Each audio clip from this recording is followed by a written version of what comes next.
Welcome everybody. Mid-Murray Council would like to acknowledge and pay respect to the traditional custodians of the land, the Ngadjuri, Naywong, Ngaraku, Ngarkat, Ngarrindjeri and Peramang peoples of the Mid-Murray lands and waters. It is upon their ancestral lands and waters that the Mid-Murray Council meets and operates, and council pays respect to elders past and present and their spiritual beliefs that are of continuing importance to those First Nations peoples of today.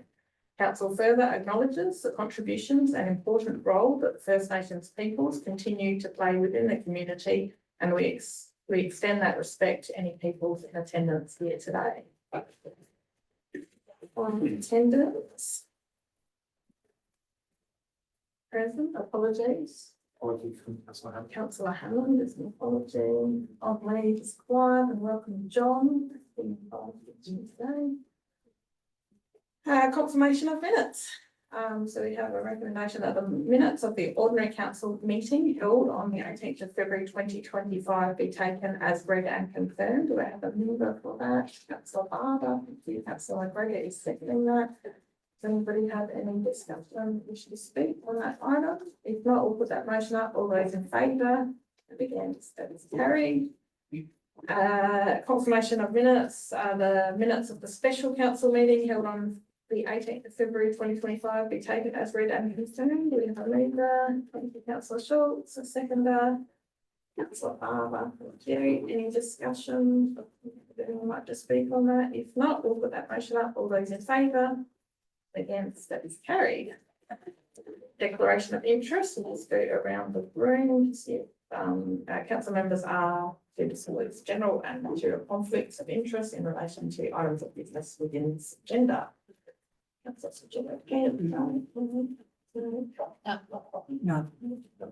Excellent, thank you. Business adjourned is nil, deputations is nil, petitions is nil. Corporate and financial services report. The recommendation is that the report be received. We have a mover, Councillor Schultz, and Councillor Myers is seconding that. We'd like to speak on that, Councillor Schultz. Just to note, the financial position. This month, or as in last month, in this report, it was interesting to see that there was no borrowing and no loan repayments. That's the first time it's happened since our term.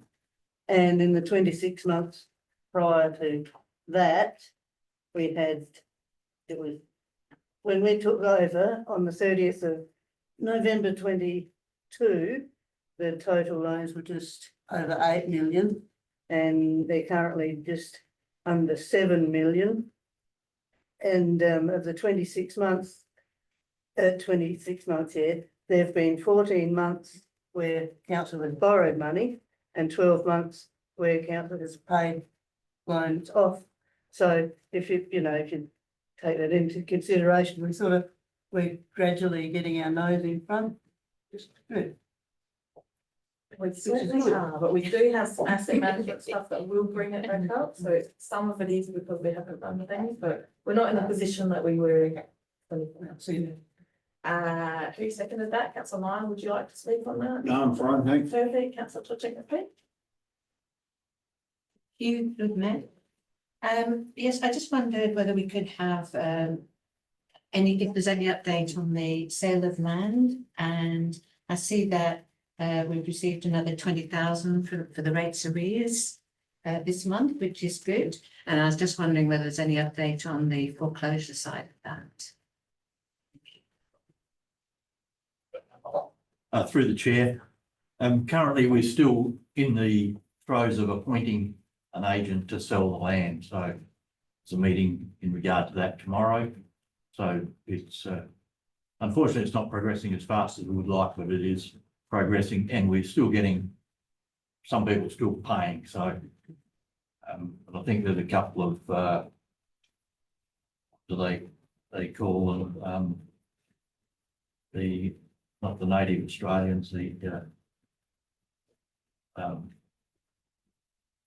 couple of people are not going to do the right thing with the sale of land anyway, probably.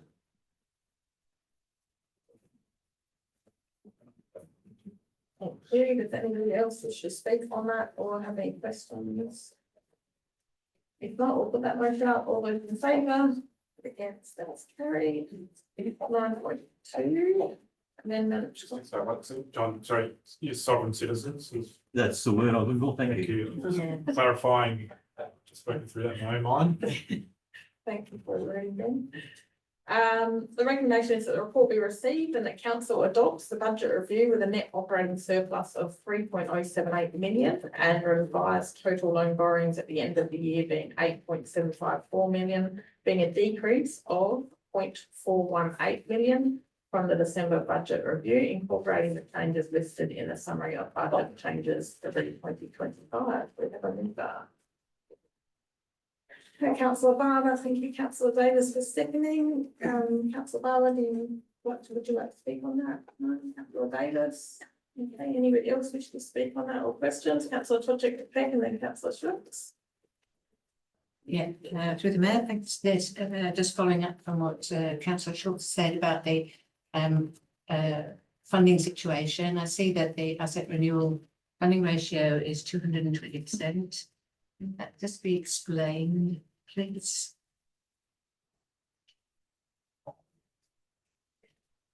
Thank you.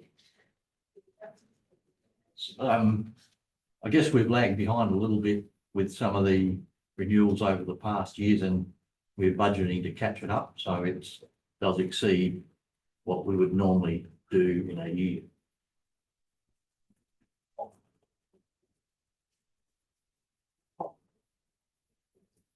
So, do we have a longer term plan for coming back to how much it would cost and how long it would take us to catch up on that situation? Dave might answer this one. Thank you. Through the chair, council would recall, sometime last year, we went out to an accelerated works program to the value of $2 million. Last year, we spent about $1.38 million of that. That's in the calendar year. We've now appointed some more contractors to take us up to that $2 million mark to actually make inroads on our roads program, so to speak. So yeah, we have got an accelerated roads program, and the contractual service for resource has just been completed. So we are, I believe, getting very close to our target. Yeah, just the table on page 24. I know it's accountancy lingo, but it says the net increase in CAD reduction. That's, yeah, a bit of an oxymoron, but yeah, it's good, but yeah, bit hard to understand the lingo. Yes. Sorry, we're reducing our loan Yeah, by 418. but it's just, yeah, it's. Yeah. Mm. I guess my 2 cents worth, really disappointed, although, you know, it's great to receive some money under the CRARP. You know, I note that a few things missed out, one being the Morgan Wharf, which hopefully we can come back with something on. But, you know, when you look at some of the items in the little table, Bolto Reserve, which is, Haythorpe Reserve, which is open to the public, the toilets are used by the public, we've been knocked back because we received a $10 camping fee, which wouldn't even cover the operational costs. It's disappointing. I will share my disappointment with people concerned. Any further discussion on that item? If not, we'll put that motion up. All those in favour and against, that is carried.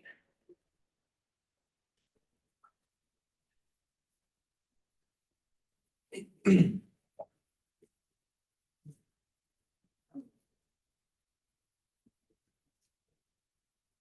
point one, infrastructure and field services summary report. The recommendation is that the report be received. We have a mover for that. Councillor Myers, thank you. Councillor Todrick Peak, seconding. Councillor Myers, would you like to speak on that? No. Councillor Todrick Peak, yes.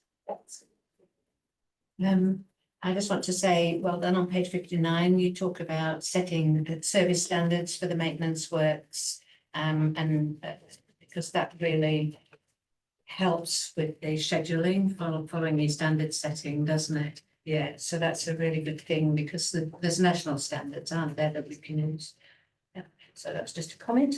And it's good to see the valuations of the building land and open spaces progressing. So we were talking about quotations, seeking quotations for that. I was just wondering whether you've had an update on finding people. Through the chair, the process is to go out for a request for quote, and we're currently doing that process now. So we'll seek the quotations, then do an evaluation of quotes received. Any further questions, discussion with Councillor McGregor? Just through the mayor, so I've got three little questions basically, and I have sent them to Dave before the meeting, just in regards to the fire tank at Harrogate and the refilling, so I was just a bit concerned about the refilling of it comes out of our ratepayers' pocket, and you know, whether we've done anything to mitigate that. Yeah, just wondering if Dave wanted to give a bit more information. Through the chair, the fire tank was the result of the Cutley Creek fire, where the state government gave us, I suppose, the tank for firefighting purposes within the region. When we were looking for localities to place it, we did try to put it as close to the pipeline as possible with a water meter, so it would automatically be refilled, which hence we would still be paying for the water. But the process has been where we located was on an easement on a property, so we've had to manage that accordingly. As reported back in December, there was some, I suppose, loss of water, and I don't know how all that occurred, whether it's through CFS training use or not. But the most recent was through the Mount Torrens fire on the hot day, where the CFS accessed the tank and then rang us up and said, "Can we re-top it back up?" So that was through a decision of council that we took on full responsibility of the tank when it came through. So it's just a process we have to do. It's rather disappointing that our ratepayers pay emergency services levy and then have to pay on top of that to keep the fire tank filled up. I'm sure people in the city don't have to do that, but anyway, we'll add that to our list. Yep. Thanks for that, Dave. The other thing was just in regards to the Man Oval remediation after the show.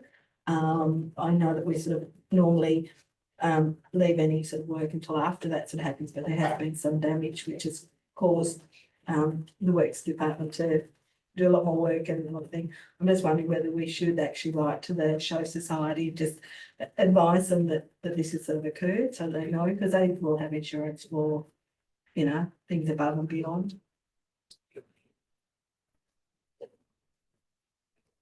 Any further? That's it.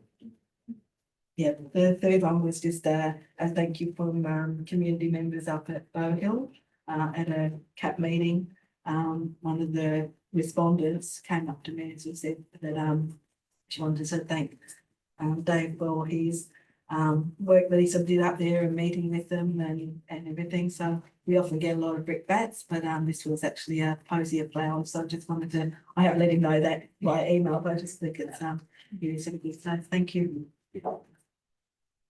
Thank you for adding that. It is nice to get positive feedback from Dave and the team. Maybe we're getting okay at it. Any further questions, comments, discussion? If not, we'll put that motion up. All those in favour? Against, that is carried. 10.2, St Martin's Lutheran Church Easter Sunday breakfast and worship service major event application. The recommendation is that the report be received and that approval be granted to allow the St Martin's Lutheran Church Easter Sunday breakfast and worship service to be held at the northern end of Marianne Reserve, Manning on Sunday, the 20th of April, 2025, subject to the general conditions applicable to council's major event permit, and the CEO be authorised to make minor amendments to the road closure as required. Road to the application as required. Thank you. Do we have a mover? Councillor McGregor, Councillor Barber is seconding that. Would you like to speak on that? Councillor McGregor, no. Councillor Barber, no. Anyone else wish to speak or have questions, discussion? If not, we'll put that motion up. All those in favour? And again, that is carried. 10.3, MRLGA Regional Transport Plan. And we have a recommendation that the report be received and that council endorse the roads and infrastructure listed within attachment 1 be submitted for consideration within the MRLGA Regional Transport Plan. We have a mover for that. Councillor Todgek Peake. Do we have a seconder? Councillor Schultz, thank you. Councillor Todgek Peake, do you wish to speak on that? No. Councillor Schultz, no. Anyone else? Councillor McGregor? Just through the mayor, I'm still a little bit sort of concerned that we've got the Pelican Point Road on there. As you know, there's sort of other roads, like even sort of Stony Banks Road where the monastery is and some stuff like that, and Blackheath Road, which I know is a long road, but yeah, it still is concerning that one makes it on there and others don't. Through the chair, we actually have responsibility for, I think it's about 2 kilometres of the Pelican Point Road. And the way the criteria is for the regional transport plan is if there's an area that's above, say, 50 odd shacks, then it makes the criteria. If it was under those areas, it doesn't make the criteria. And there is a lot of, I suppose, tourism and social elements to that road. So we put it up. Basically, what will happen now is it'll go into the mix of all the roads, and they'll get a score, and that may drop that road back out. So what we're doing is putting up a road to say, here's what we believe might be right, but the scoring matrix will then highlight whether it becomes a regional road or it is not a road that has an investment. Dave, have Barrier Street ever been put up for that? Would that fit in, you know, between the golf club and the football club? Through the chair, you'd probably think that's more of a local issue, not a regional issue. It would probably be a consideration of the council. If you wanted to seal it or bring it up to speed, that would be a localised issue. I don't think you'd get regional funding for a road like that. Normally, it's predominantly like Murray Road, massive freight movements, and the state government filter money down towards it. Brony Court, they probably wouldn't look at the funding. It would be a localised issue. Which could be said the same about Pelican Point. Yeah, Yeah. that's why I asked, because, you know, you talk tourism, well, that road gets a lot of tourism, especially when it sounds like River and things are on. Anyway, any further questions or feedback? If not, we'll put that motion up. All those in favour and against, that was carried. 10.4, River Murray flood recovery status. The recommendation is that the report be received and the council continues to advocate for further external funding for flood remediation. Councillor Barlow, Councillor Myers is seconding that. Would you like to speak on that, Councillor Barlow? Through the chair, yeah, I think it's important that we just keep pursuing as much funding for remediation as possibly can, so that we get back on track to where we were prior to the flood. Yeah. Councillor Myers? I just agree, we've got to keep on trying. You don't try, you don't get. Correct. Any further questions or comments? Councillor McGregor? Sorry, into the mayor. I'm just making sure that that we're advocating for further funding. The groups are not-for-profit groups that we've sort of got in the community groups. And we make sure that we sort of go out to them as well, because they've got access to funding as well. And if it wasn't for the Progress Association, we wouldn't have had all the turfing done on Marianne Reserve at the time that we did. So just making sure we include our community groups as well. Yeah, in that. Something. Sorry, sorry, through you, Chair. I don't understand, sorry, what you were saying. Just clarify. Yeah, so when we're advocating, maybe with our not-for-profit or a community group, we could see if they've got access to any grants that we can't access. And so they may be able to apply for grants, because some of the amounts are only sort of fairly small, like 5,000, 10,000 for a So like small for a amount. shelter or. Yeah, and so say maybe the Lions Club or, you know, so something like that, there's for those smaller amounts, not the bigger ones, of course, but there may be some sort of level of support there, you know. And so they're coming about the Progress Association with Marianne Reserve itself. Well, they put money in for some of the turfing on the Marianne Reserve, didn't they, early on? Is I there? think wasn't that. No, they They were were advocating advocating, okay. for that to be done. Okay. They're looking at other options to build the Okay, council. yeah, but I've got that I think one they've now, yeah. got funding for some furniture in Marianne Reserve Okay. and some lighting. Yeah. in Marianne. Oh, the lighting, Give us- okay. Totally grateful for. Yeah, Guidance, speaking. Through the chair, the Progress Association wanted to, I suppose, accelerate the turf placement. But through the RAA, I think they've got $25,000 and we purchased 4 lights and installed 4 lights. I think they've got another $5,000 for street furniture, which will be installed as well. Through the chair. Look, I think, it's obviously up to council, but it'd be worth us requesting further information on why some of these things weren't funded. You make the comment about Haythorpe, so yes, there is a fee that does for people to stay overnight, but anyone can use it during the day. And so the feedback that we've got so far is because it's ticketed, and obviously there's one in Cadell, the same, so if council was inclined, then potentially consider requesting a response from Department of Treasury and Finance on that. Yes, and how do you suggest we do that? Maybe Move a we add motion? some wording to the motion. Yeah. To move a motion that we do. Request for some. So who moved the, councillor Barlow, would you like to slightly adjust that motion to include what Ben said? I'm happy to take off, but how to do it. I think, and the words of your mouth, councillor, but I think it's reasonable that we request further information on our unsuccessful projects. The council requests feedback from Department of Treasury and Finance. And maybe even share our story as to what we think it should fit into. Finance on the reasons that certain projects were unsuccessful. Treasury. Or something. Do we need to put in that response, why we're asking, because they might just repeat what they've already said, because they put it, so it might be say, well, some of these decisions. And provide feedback. We need more, you need more information. Whether we need that in the motion, councillor Tochick, but we will ask for that. I think if the intent is that we write and request that information, we'll structure that. Councillor Myers, you seconded that, you happy with that slight change to that? Yeah. True.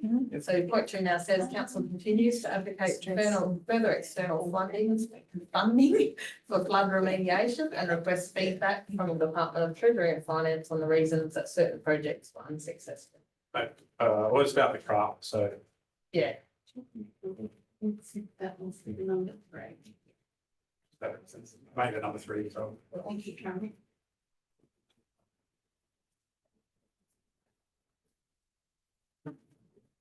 In the CRA, for your. So council will request feedback. Certain projects are successful Under the CRA. at the end of the sentence through the craft.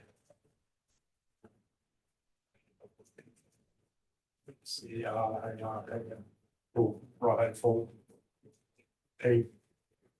At the end of our graph.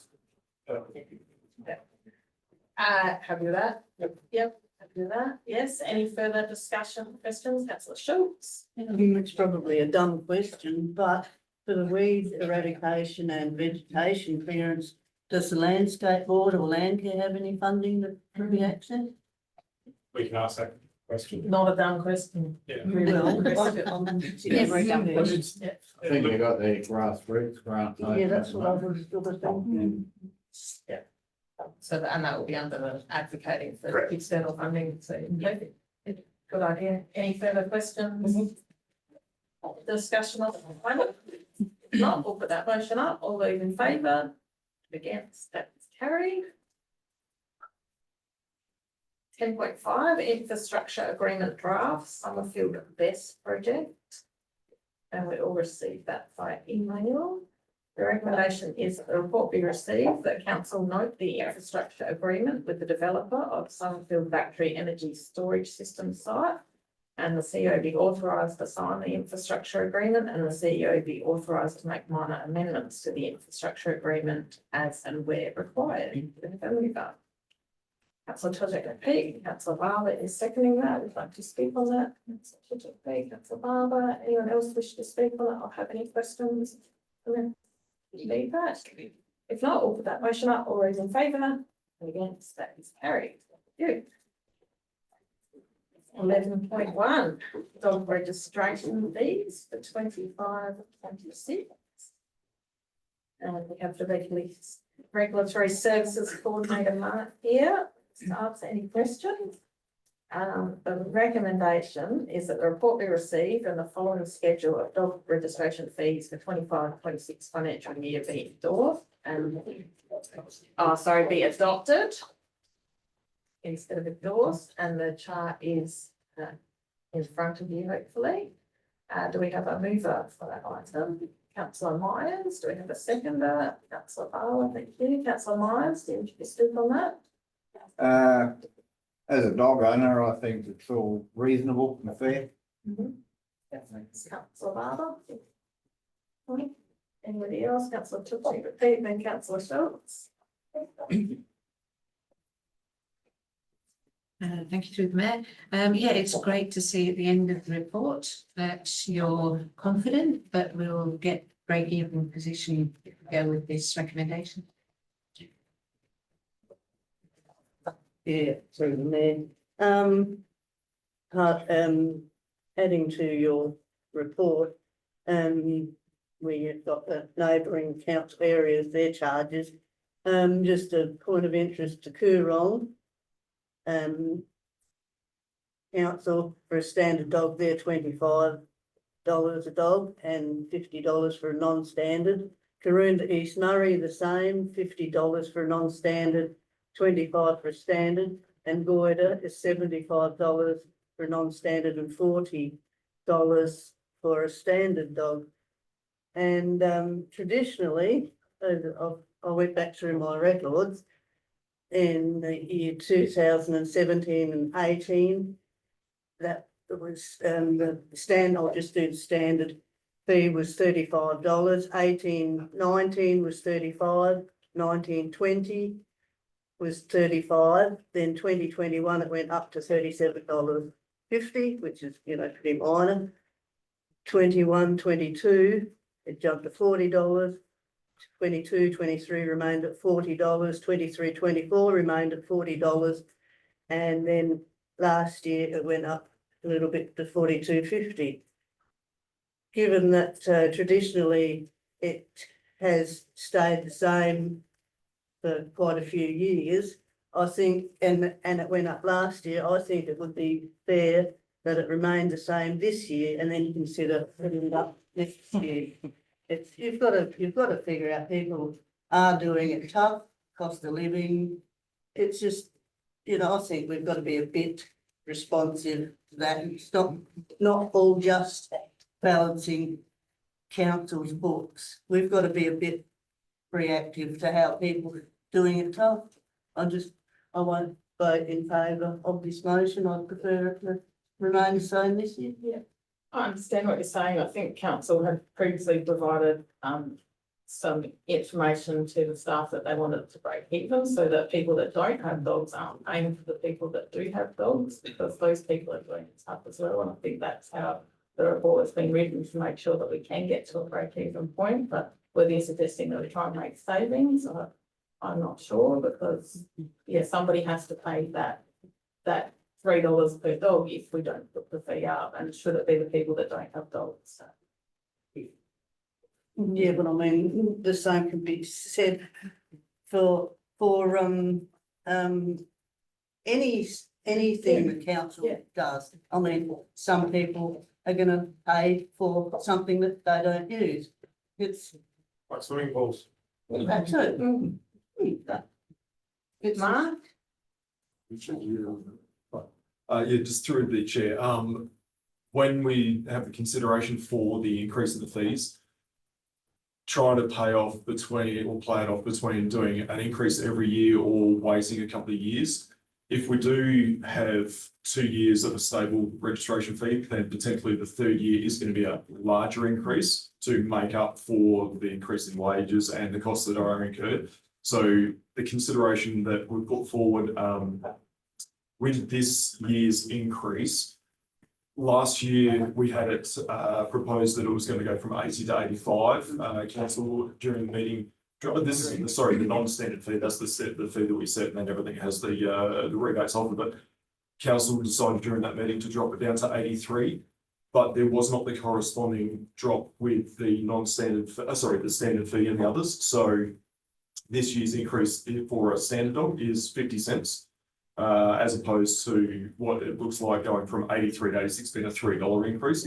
The way that we work the fees is try and keep it at a solid dollar amount. So if it's at $86, it's going to be at 43 for a non-standard, and then for a concession non-standard, it will be 21.50, I think. So they're trying to keep it as a full dollar amount. So that's the rationale behind what we look at, hoping that the dog numbers that we have are going to bring in X amount of money, and hoping the best, really. So understand the comments, and yeah, happy with the council's decision. Just a question I've got too.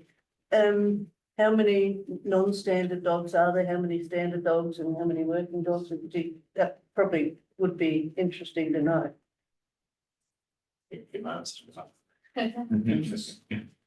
Yeah, through the chair, emailed myself this. Non-standard, on what we have is the dogs that are registered or have been, they're still kind of what we would class as active in DACO. We're not going to be able to tell you exactly what numbers we have because we don't know what we don't know.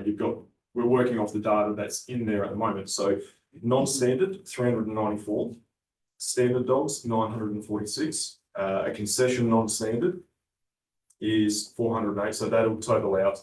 That's nearly about 800 dogs in a non-standard category. Concession standard is 727. So that's putting it at around about 1,650 for that standard, which is D6 and microchipped. Working livestock dogs, we've got 465. And then there's a couple of little minor ones in there that had a puppy fee and dogs registered with Greyhound Racing SA. So we totaled out at just under 3,000 dogs. So with the numbers, if we have those total numbers for X amount of, like if we go for an $86 increase on this year, it would total out on those numbers at an extra $1,150. Standard dogs would go with the slight increase going from $42.50 to $43, which is a fairly a predominant fee being a standard dog. Most of the dogs are microchipped and D6, and then you just have the concession amount in there. We're looking at a $50 cent increase on potentially both of those fees. So the amount from a revenue increase potential is very minor for that amount. But again, if we are going to increase it every year, we try and keep them as a small increase, not quite death by 1,000 cuts, but rather than that big chunk later on down the track. And sorry, I do have another question. The puppy registration, that doesn't get used very much, and some councils don't even have that. Yeah, through the chair. That's there because if the puppy fee isn't there, it's a requirement that all dogs are de-sexed at 6 months. But if you register your puppy between 3 months and 6 months where you're supposed to, and it's only microchipped, you have to pay the full fee, where you legally aren't required to de-sex the dog yet. So that's where that's kept, it's picked up that as soon as the dog goes over 6 months of age, it is automatically the full fee. It's up to the owner to get a de-sex. But the way that the Dogs and Cats Online system is it'll see it as just a microchip dog. You've got a pup that you've only just got 12 weeks old, you're going to pay the $83, $86, whereas vets say, sorry, the Dog and Cat Management Act says at 6 months, most vets won't do it until the dog's about 12 months age, just to get them to grow and develop into their full body. So that's why the puppy fee is there. Oh. Very informative, thank you. Yeah, just a Yes, quick good question. question. Yeah, do you get many complaints about the cost? Some service question. Through the chair, always. Why do my dog stays in its yard? It doesn't go out. It doesn't use a dog parker. Why should I have to pay? Because that time that the neighbour's dog comes over and attacks your livestock, it's to see our cheerful faces. To pay for us. There's always someone who is going to be not happy to pay a fee, doesn't matter what it is. Unfortunately, we have to balance it out to the service we provide, has to be recovered by. Yeah. That's what's required. But it's not as legislatively required. Yeah. I was just interested. Tough job you have. Yeah. Yeah. I know that everyone would wanna be happy to see their puppy again, but they don't like that expiation that goes with it. Any further questions or comments? If not, we'll put that motion up. All those in favour and against, that is carried. Yeah. 11.2, community grants, time frames and budget. The recommendation is that the report be received and that council endorses that a budget allocation to be determined be included in the 25-26 budgetary process in support of the 2025 community grants round. We have a mover for that, councillor Barber, and a seconder, councillor Davis. Thank you. Would you like to speak on that, councillor Barber? I'm part of the committee for the community grants, and I still think it's an important tool for council to have to help community groups. Now that it's a 50-50 contribution, it enables them to certainly make improvements to their area, and I think it's still a valuable thing for us to have. Councillor Davis, do you wish to speak? Just agreeing with Jeff, same sentiments. Thank you. Would anybody else like to speak or have any questions? Councillor Tuchek. Just a query, because we didn't spend the full 50,000 last year. So I'd like to just throw in there that we reduce the amount to 45, which is what we spent.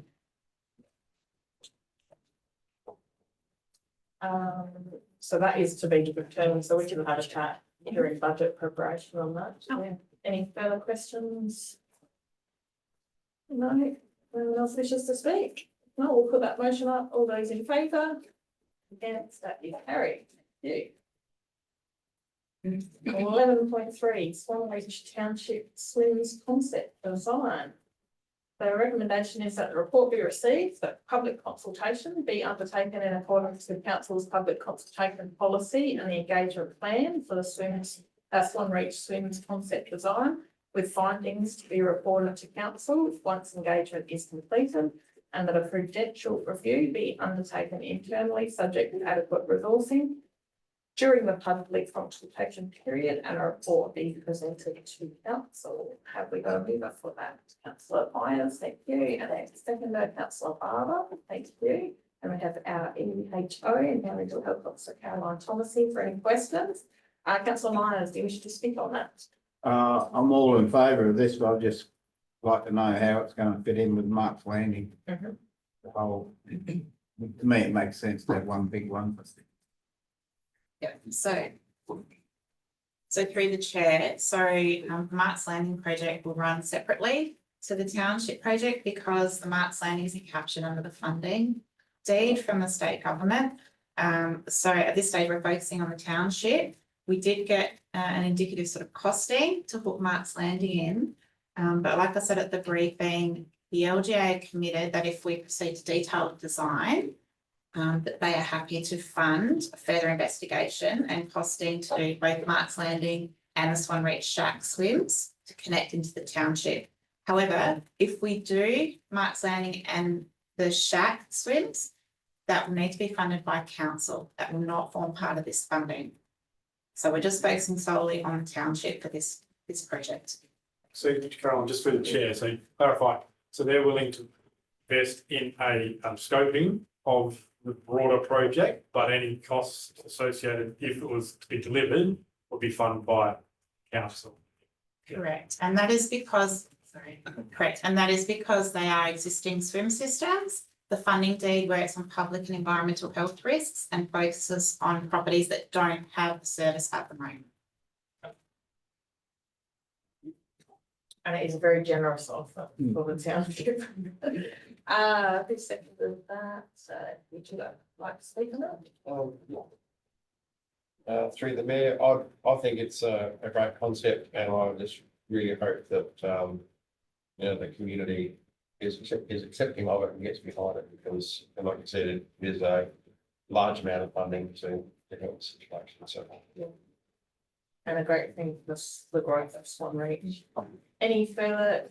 Councillor Schultz? Just one, roughly how much will the prudential reviewing cost? I'm not. Yeah, I'm happy to. Through the chair, so we're going to do that internal, that's the recommendation, if council supports that. Obviously, we'd be looking for some external support in that, I think Clive mentioned at the briefing that there's some technical areas that it's not his area of expertise. So I can't give you a figure, but it wouldn't be significant because we do most of the work internally. And we'd be able to fund that through existing budgets if we did need it. But Clive did make the point that there's the opportunity to bring some external expertise in if required. And can I just say, we're pushing the LGA to fund that as well because it is part of the scoping for the project. So we're pushing hard to get them to fund this as well. So it reduces the burden on council. Thank you very much, but in the end, it's going to create more growth for Swan Reach, which is more help and support in rates, revenue and other revenues. So I think if we can keep the cost low, it's a great thing up for our whole area. Any further questions, comments? No one wishes to speak on any further? We'll put that motion up. All those in favour and against, that is carried. Thanks for the work. Yeah, thank you. 11.4, use of dark sky trademark policy. The recommendation is that the report be received and that the use of dark sky trademark policy version 1 be endorsed for public consultation in accordance with council's public consultation policy and the communication plan. Do we have a mover for that? Councillor Barber, thank you, and Councillor Schultz, thank you. Councillor Barber, do you wish to speak? No? No, Councillor Schultz? No. Anyone else wish to speak or have any questions? But Councillor Gregor and then Councillor Tshishkopee. Just through the mayor, I did ask some questions to Gary and got a response for it. My only concern is that you know, most people do the right thing, but if it's used in a way that is not consistent with what we sort of want, that you know, will sort of ensure compliance before seeking legal action. It's the legal action part that sort of worries me because that is cost, you know. Yeah, so I just, yeah, a little bit squirrely in that respect. Hopefully sort of everyone's doing the right thing, but yeah, go down that track. Through the chair, ultimately, all our regulatory services, Mark, Caroline here as well, if we have to take legal action, we do obviously orders and or enforcement action ultimately may result in prosecution. And council have to bear the cost of those, unfortunately, if we do go through the prosecution phase. We try to avoid that. We try to use the educative process first, get people to do the right thing. We then escalate that to taking orders and actions, if necessary, prosecution. Yeah.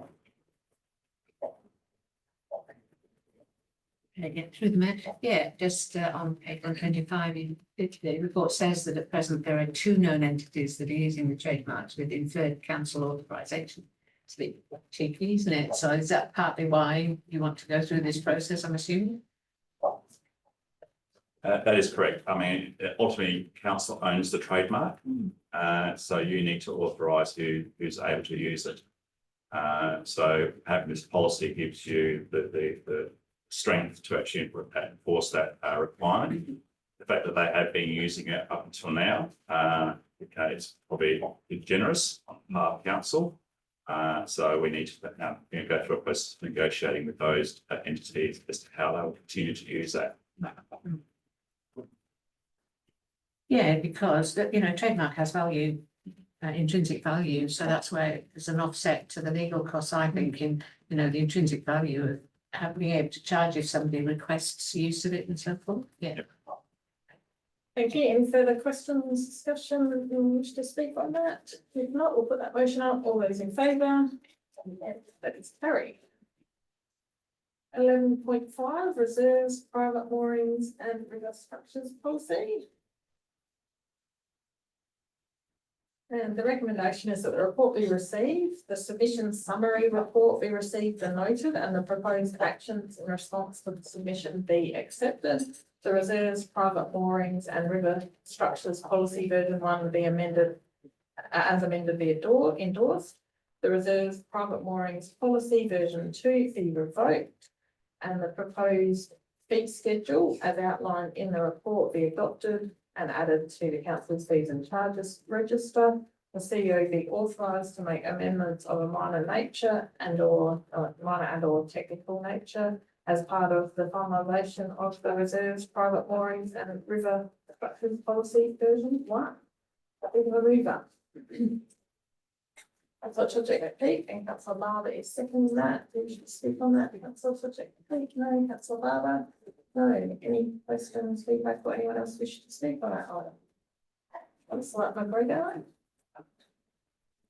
Just through the mayor, I just wanted to just confirm that the charges that we've sort of got there would also cover, because it sort of says that if there is a need to remove the structure, so say if it's conducted in an unsafe way or whatever, then, you know, I'm assuming there again, there'll be legal costs for going down that track if we need to remove it. So will the fees cover that sort of costing? Yeah, just in the general scheme of things. Through the chair, the fees won't cover legal costs. And again, just in terms of my previous response, we would take educative process first, take that process to prosecution will be the last step if needed. So again, you know, we would try to avoid that path if we can. Just through the chair too, I just want to point out that the charges too, as presented, are ex-GST. So just clarify that point. And the other point I'd like to make, we try to work out what's a fair and reasonable fee for this first iteration of the permit system. It's not necessary for cost recovery in terms of our assessment time and compliance time. So again, we might need to, you know, consider what those fees might be going forward. But it's a start. Just to clarify, Gary, through Mayor Bailey, is there scope within the policy to seek cost recovery for, say, removal costs, or is that something we need to consider? You want to help with that one?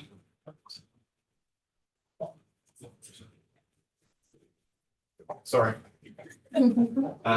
Through the chair, I believe there's provisions in the Local Government Act where whilst we're looking at the private moorings and river structures policy as for the permitting, if we'd be able to treat it like someone's gone and install something on Marianne Reserve, we can do cost recovery through powers that we have under the Local Government Act in that regard. So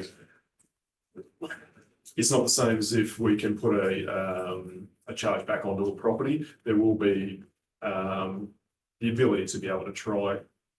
In most cases, people should come to the party, but if they don't, we should be able to recover most of the costs, if not all. And depending on the size of the works, having it done in-house, like with our own workforce, obviously reduces that cost if we had contractors or had to engage outside agencies.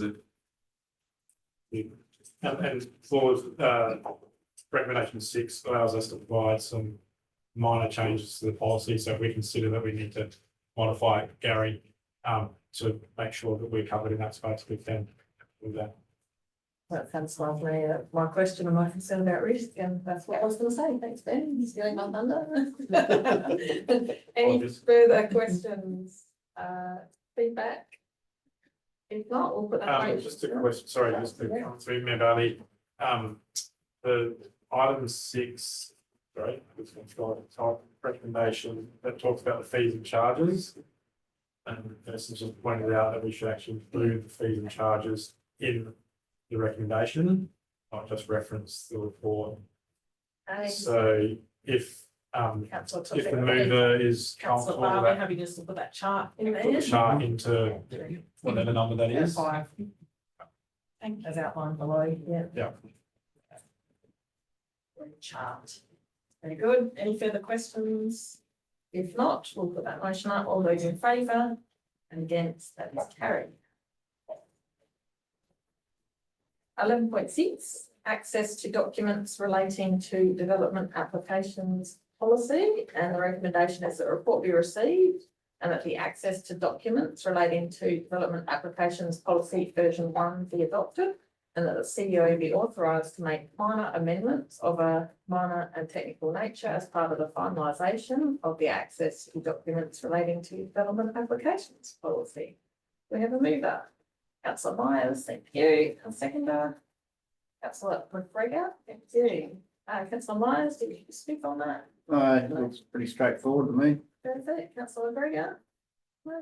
Anybody else wish to speak on that or have questions? Feedback, discussion? If not, we'll put that motion up. All those in favour and against, that is carried. Thank you.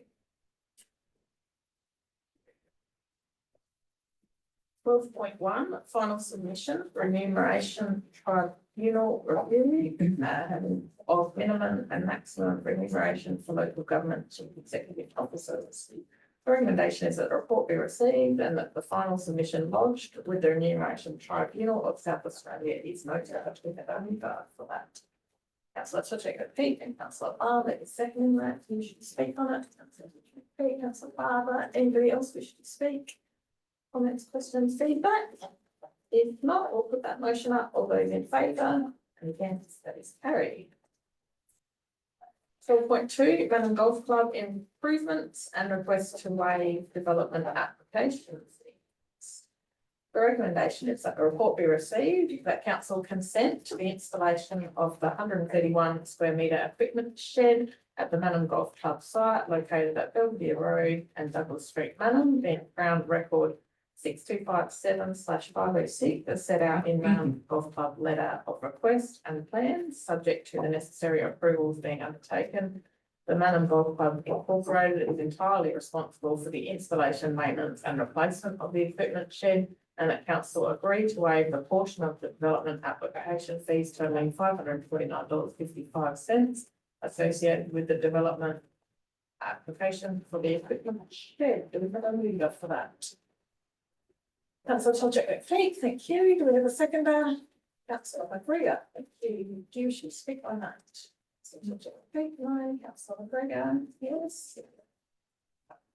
Yeah, just through the mayor, I will just to sort of say, and I know that we sort of do this, is that they know that it's not, by agreeing with this, we're not giving them the development go ahead, but they still need to go through the processes. Any further questions, feedback? Yes.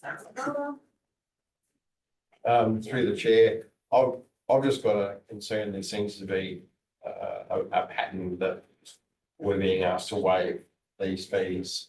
And my concern is that, you know, all these fees that we're being asked to waive are building up quite a lot.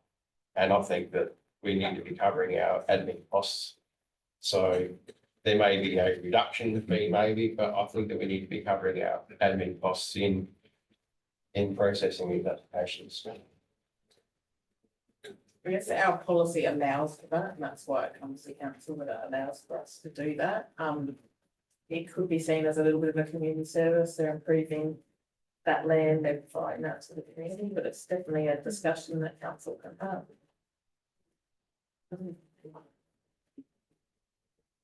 Does anyone else have further? Yes, Councillor Chacheka-Peake and Councillor Myers. Yeah, I guess I think that they have previously done improvements, had a lot of improvements without support of council. They've that land. And I just think if we can, given the constraints that we're under, if we can, without too much expenditure, facilitate improvements to facilities used by the community, then it's, you know, in my view, that.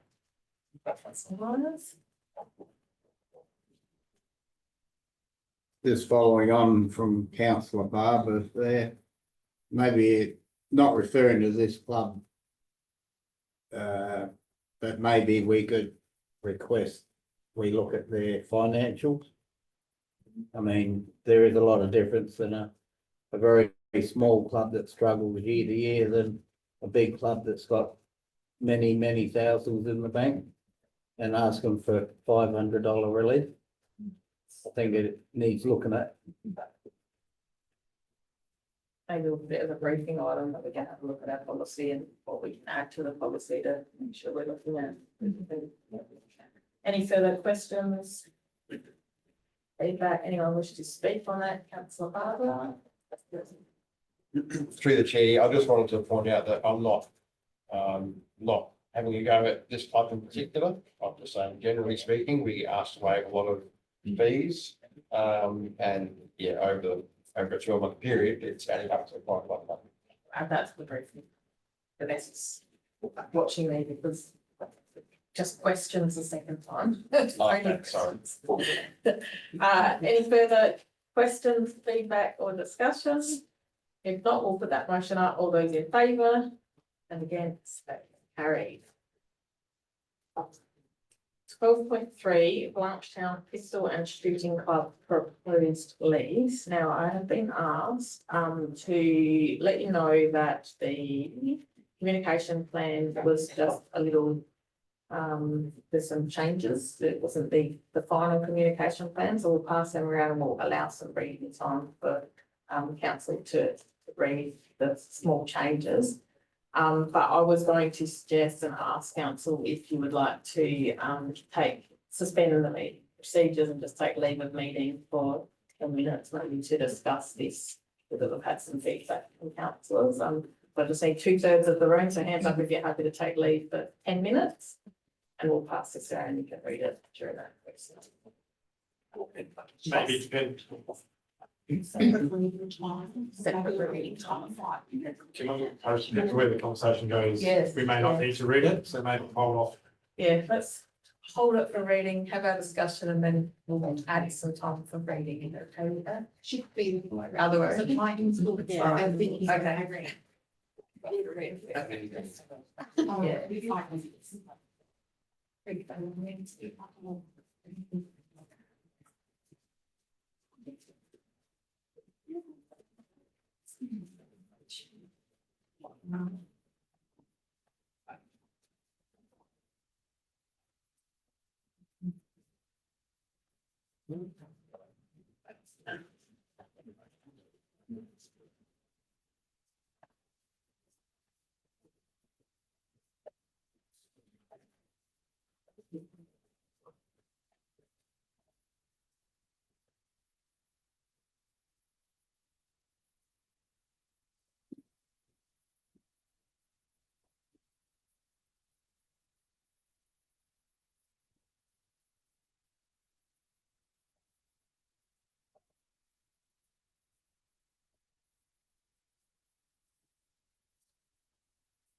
We're gonna have I'll just wait for everyone's finished reading and then we'll go to the leave of meeting.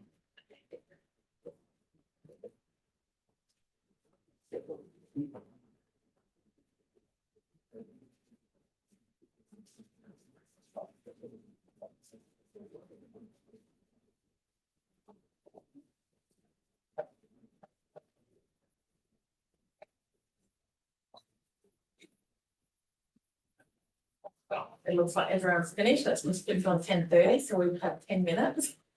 out of meetings, have a discussion. I guess my concern with this is we're doing a financial sustainability review where we're looking at all of the things that council does. This, this shooting club hasn't had a lease with council, and by taking on a responsibility of a 21+21, there's some things in that lease that then become responsibility of council that without the lease generally aren't our responsibility. And my concern was it's really going against our financial sustainability review, and it'd be good for us to discuss that before we put this out. Does anybody else have thoughts? Councillor McGregor? Yeah, just, next thing, yeah, I have concerns when I sort of read it, is same sort of thing, is the sustainability review, and we've got it coming to us in June, the community facilities, halls and council buildings rationalisation in June 2025, which is 2.5 months till the ends. And so by entering this agreement, and I understand that they've had that do it agree or non-agreement, but use of it, I'm not saying no, but I just think at this time to move that with, you know, another 42 years potentially at least before we have this conversation about the sustainability is not something that sits comfortably with me. The other thing when I'm sort of going through is that the lease, the policy that we're referring to is we're using the old policy, and that's what is on the attachments, but then it refers to the new policy, which is quite different. And it does sort of say, you know, that it was started when the old policy was here, but at this stage, a new policy is the one that supersedes it. So yeah, just a concern. Yeah, so just to clarify, the old policy was attached, just for information, because that's where it started, but there's this hyperlink in the policy section of the table that has the new policy, and the new policy guided the final negotiation. So the only reason the old policy was provided was, and it outlines the report, is to provide context in the conversation. Was the new policy had guided the negotiation. Can you give us further information as to the history of the building and things like that? So as the report says, it's a 40-year-old, well, they've been occupying that land for 40 years. All the buildings have been undertaken by the club. So council hasn't done any of those works. And so as part of the discussion or negotiation is whether council does take responsibility for those. Our preference is that we don't. The club would be happy for that not to occur, and we could modify the lease to outline that. Obviously, any improvements done on council land, this is actually Crown land that's under the care and control of council, then become council's technically, because it's on council land, or in this case, Crown land under the care and control of council. So we could put a clause in the lease that says that the responsibility of the buildings remain that of the leasee, and any improvements and associated repairs and maintenance are their responsibility. So that's something that we could do, subject to the council.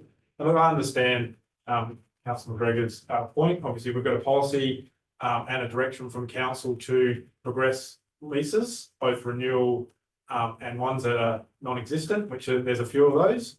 So that's what the administration have been doing. I understand it could be prudent to pause that for a period of time while we work through this process. It wouldn't impact this one because it's Crown land, and we wouldn't be able to sell the land or divest the land anyway, because under care and control of the council and not ours.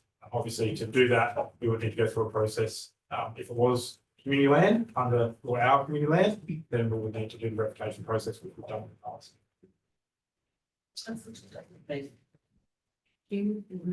Yeah, but I think the general principle that we've used so far when we're looking at any land or buildings, the general principle has been that we consider its value to the community as it stands in our deliberations about whether we're going to go anywhere with it or leave it with its current functions. And this clearly is a highly valued premises, but I think that when leases come to us at the moment, we could cast that lens over it to say, you know, is there anything that tells us this is already that this is a highly valued building and function, like the piece of land that we decided not to put up for sale because it's highly valued by Cambridge, and that was our guiding principle. So I think the same could be applied if we continue with the lease renewals in the meantime, we could still apply that when each one comes up. My concern with this one specifically, you know, Canberra Football Club, they own their own buildings, Pennell Hall, Young Huffman Hall, they do all of that for themselves, and if we agree to this like this as it is, we then take on responsibility that we've never had before. And then how is that fair for the rest of the community where they do own their assets? And, you know, my feeling is that we need to build more community capacity, not do more things or, you know, community that we weren't doing before. Councillor Schultz, may I have some bylaw? I think the 21 plus 21 is a bit over the top lengthwise. I think it's a lot shorter. If there's going to be a lease agreement. Through the board, I have a concern regarding this and in general, why we are having these leases for virtually nothing, like $1 per year or $10 per year. Surely that's not even covering the cost of what it takes to draw these leases up. So I did note that there was a request to increase the lease to $300 a year, which they're asking to have that reviewed back to, I think, the $10. But yeah, I think we need to, as far as the value of the lease, rent people are paying, I think as a council, we need to consider that it needs to cover the costs of what our staff are putting in to these agreements. Any further discussion? Councillor Lyons? Having been involved with shooting clubs in the area for the last 20 years, I know Blanchetown is one of the small clubs I was referring to in the other item that they don't have a lot of money. But on the same token, I do agree with there should be a fee for the initial lease. Whether it be the $300 when you sign the lease, whether it be for 10 years plus 10 years. And then maybe a reduced thing after that, but I do agree with Jeff, we've got to cover our admin fees. I mean, I look at the one at Blanchetown, which I'm still an associate member of, the Morgan one, they've got 2 properties with council. They don't pay anything and they're both for 21 years. I mean, they're sitting there laughing.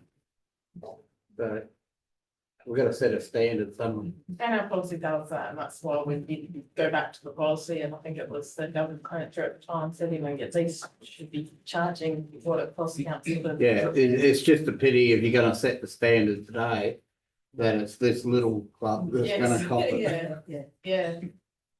So maybe the 3 of you, Mayor Bailey, suggestion is we could bring the policy back to a briefing session to give, because the $300 is the minimum. It's talked about 7% of market value, which in some instances it's not worth doing the exercise because the 7% of the market value is going to be less than the actual valuation that is cost to get an independent consultant to do that. So that's where the $300 minimum used to be $10. And that's what they're asking, because that was the old policy when the negotiation started. And so it's that catch-22 about what community services the community organisation is doing. You know, some are significant value, some are small, some got finances, some don't. You'll get asked those questions constantly because, like the development application fees for the previous item, they're going to say, council, can you consider if we're doing good things or we've got no money?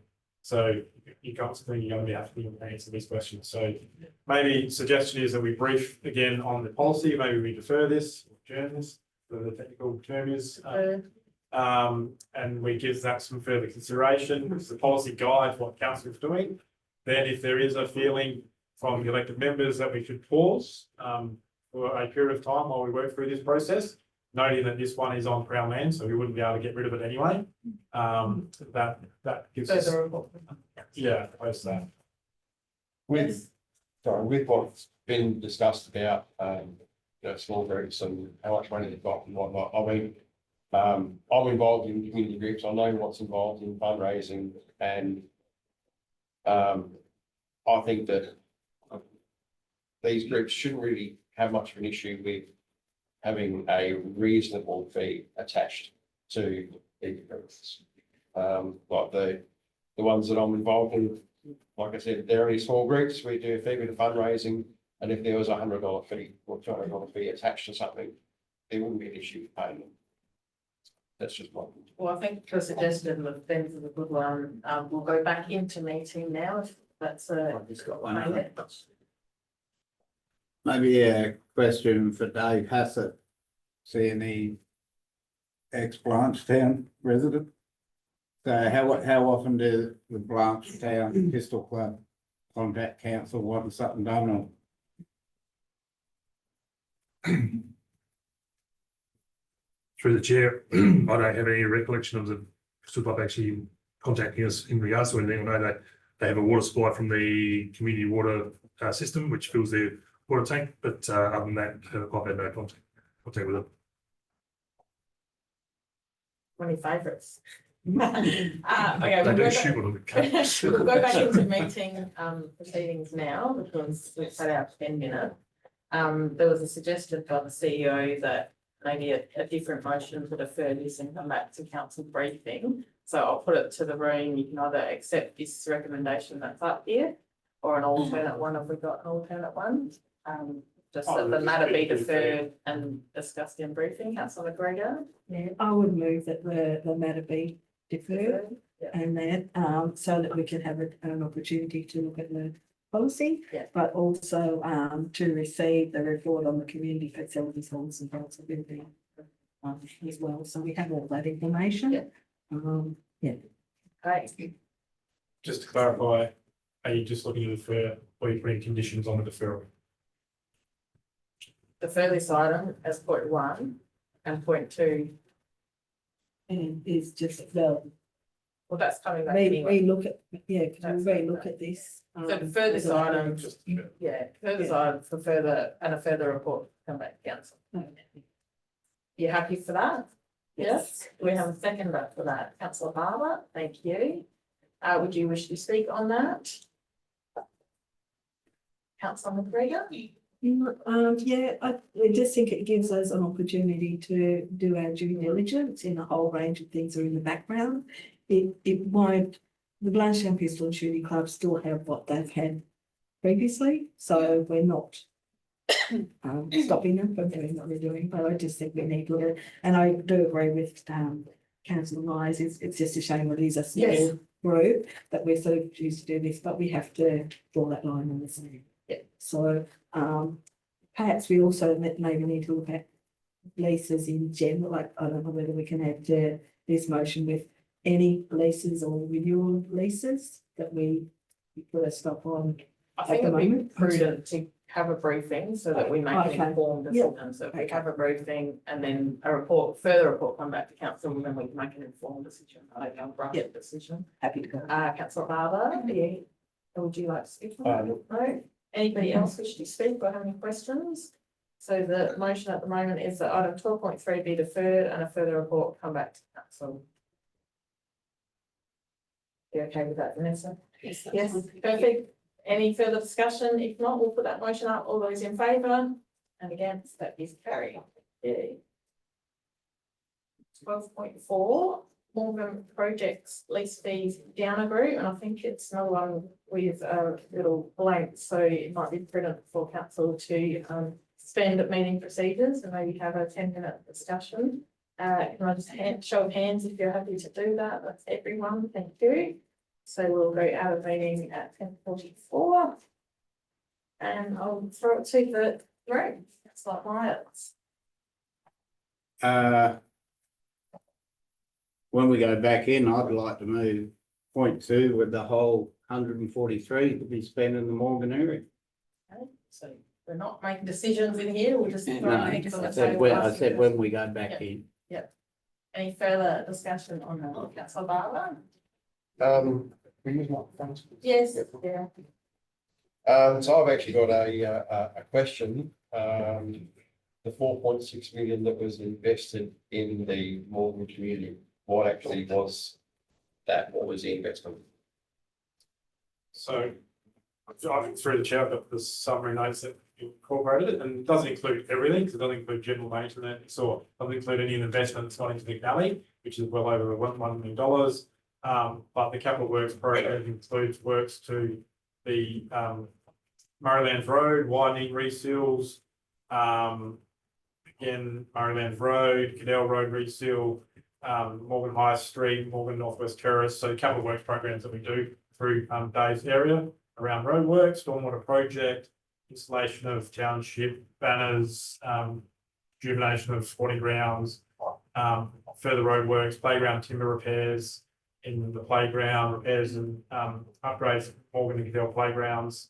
So yeah, a whole facet of items we've done. And we do that across the districts. I was It's gonna not say, is unique that to anything Morgan. out of the ordinary, or is No, that just? so some of that is just general capital renewal Yeah. programs and work, so it's just an indicative cost of what we've invested. At the moment, the lease fees have gone into general revenue, which offsets some of those costs. But it's not unique to Morgan, so we'll be really clear on that. And that happens to lease fees for St. Madam Caravan Park, which is, I think, almost double the amount that we receive from that. That just goes into general revenue. I think the Madam community get $5,000 back in some sort of Christmas pageant payment, you know, from the days when that, so we do have, and I guess council asked administration to find extra income, and that's what happened in this case, is they found extra income. If we put all of the income back into that community, then we're not actually helping, and there was a lot of staff time and elected member time that went into that. I wish the media release didn't go, I guess it was at time, I don't think it came to council before a discussion for that sort of media release. It came out during campaign time, so it would have been hard for elected members to have a say in that. Yeah, I think we need to be prudent, because any decision here is going to come out of the general budget, because it's not budgeted for. So we really need to think very hard when we make this decision. And further consultation will cost further money or further time, things that we don't have. Do we maybe wait until that master plan consultations come out, then we're having that consultation with the community, and we pick some funds then and, you know, throw it at that item that comes up and waste it. Throw it out to the table, council subject. Yeah, could I just ask that we just have a little information from you, Gary, about the timeline for that township scoping exercise that we're going to be going into? Through the mayor, in terms of the growth strategy, as you're aware, we've got a draft at the moment that the committee is meeting next week to workshop through some feedback. Intention is then to get that back to the consultants with the intention to bring that to the April council meeting with the intention to endorse a draft for public consultation. So I'm hoping that we would do that consultation for that April-May period with the intention then that that strategy will be completed by July at best, or if not June. That's a growth. That's the growth It's strategy. not the master plan. So the master plan is the new funding that we've been offered, but we haven't even got an agreement yet. I don't believe. Yeah, so with that, we're still waiting on the agreement. And Ben and I have spoken about how we're going to procure that project. So that effectively is then to look at more detailed sort of structural precinct planning, which, you know, from the growth strategy is probably the next layer down. In terms of then, you know, how individual town, you know, in terms of public realm and structural planning could be done. Councillor Schultz, if you have something, Councillor Davis. Yeah. I just want to say that from the beginning, when the workers' camp was going to be happening, there was like a meeting within Morgan about what was going to happen. And it was even mentioned then, I'm sure, that proceeds would go back into Morgan. And then we've also had a media release, whenever that was, saying that the proceeds would go back into Morgan. So the town is expecting that. It's a question that's been asked all the time. And I think just out of integrity, we can't sort of say, oh, no, you can't have it. Yeah, it's very important to Morgan. As I said, there's so many things that people want to do. And I would agree with Councillor Myers on option 2. To determine a project, public consultation, and do what we said we we're going to do, pretty much. Any further discussion? We've still got 4 minutes. Councillor McGregor. Yeah, one of the concerns I have is that, we haven't got anything on like projects sort of, from the MCDTA or even the community that are saying, you know, that they want this to be done, and I understand the process, how we got to this. You know, so my sort of thoughts would be if, you know, I sort of wish that as a community, there would be that sort of cohesion to sort of formalise sort of something and say, we're after this or this, you know, as a cohesive community. And we haven't had that. And there's sort of been plenty of time for that to happen. Outside of council members, community getting together. So the fact that we haven't had that, just, you know, to allocate a huge amount out of, you know, that budget and put that's figure in it, you know, and there, you know, there is work being done and work across the whole sort of thing, but there's there is a lot of sort of stuff in Morgan, with, you know, the tea room. They were just resurfacing the tea room or the surface of the wooden platform, you know, museum, business centre, caravan, but the whole lot of sort of stuff there, gym, the activity sort of centre that we sort of do, that we don't do for a lot of other communities as well. I just have a concern that the community haven't sort of, you know, they've gone, okay, we're not happy with this, we want the money to be spent, but there's still been no further traction outside as to what they're actually wanting.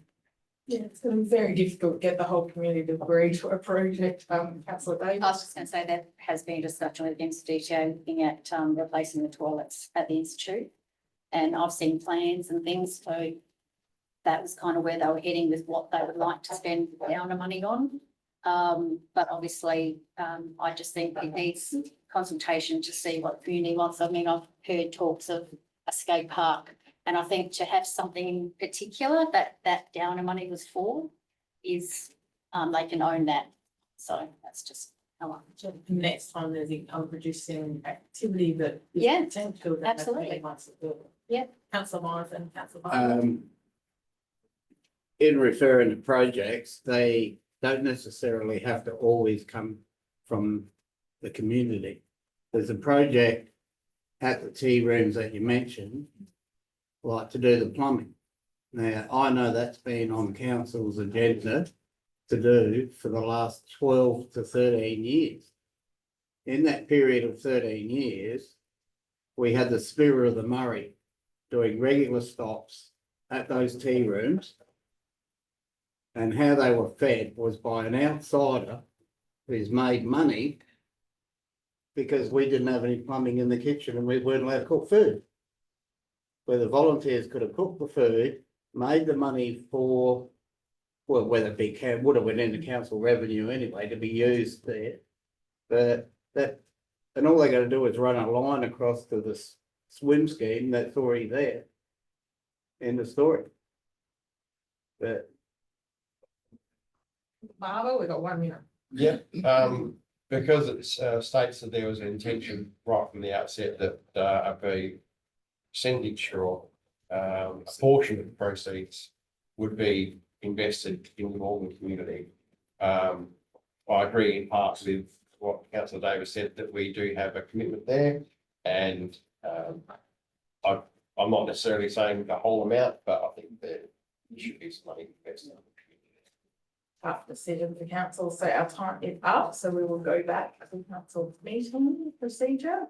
And I will ask, would somebody like to move the recommendation on Parliament? For clarify, so just clarify, there's no budgets. It would need to be a budget adjustment for whatever council makes a decision, if that's what they decide to do. Councillor Myers.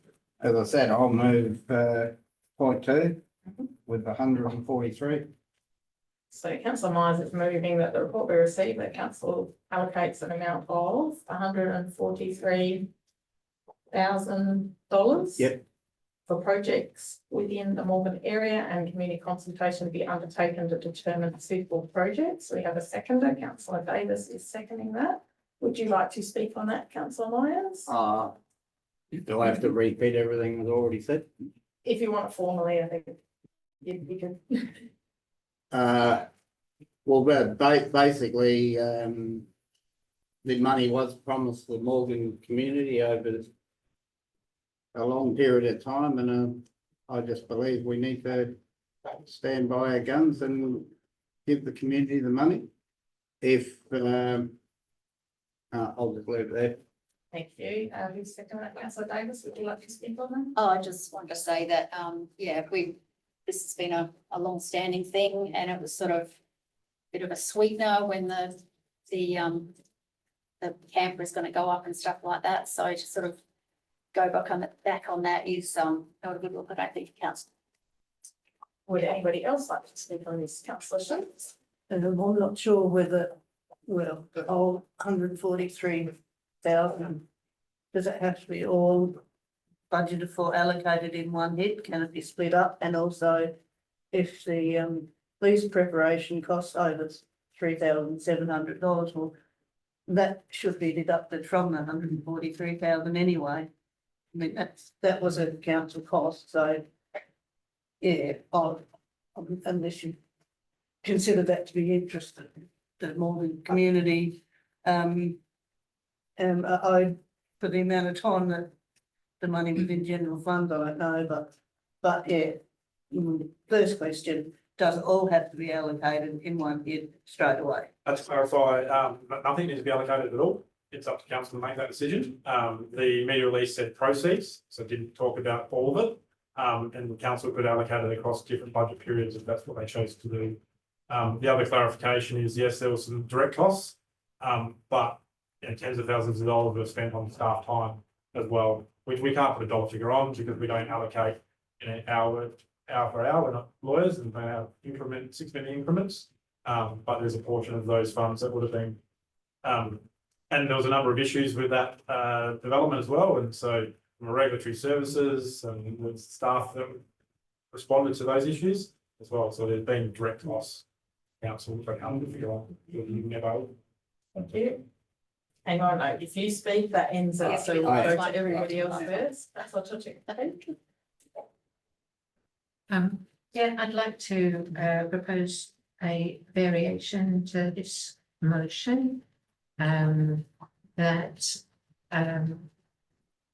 a little proportion, well, let's take a figure, I suppose, say, recognising the cost to council of that project, that council allocates an amount of 120,000 spread across a period of 3 years.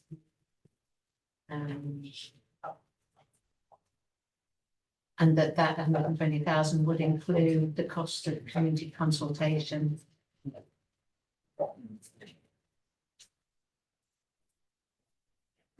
Okay, so am I right in saying that you can't propose a variation because you've got a mover and a seconder? It needs to be them that proposes the variation. The mover or the seconder need to approve the variation. Thoughts? That's a no. No, sorry. Okay, thank you. Anybody else wish to speak on that motion? Councillor McGregor? Just through the mayor, I just. Yeah, I think being that there was no amount indicated at the time, there was not a formal motion as to what we were going to do at that time.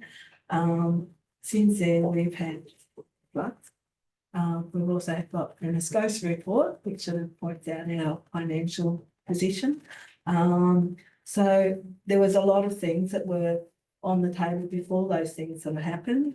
And under the sustainability review, we've had to make some pretty harsh decisions as to what, what services or what we're providing for our community. So I will have trouble agreeing with that motion as it stands. That's the bar, but do you wish to speak? I think you're the only one that hasn't spoken so far. Through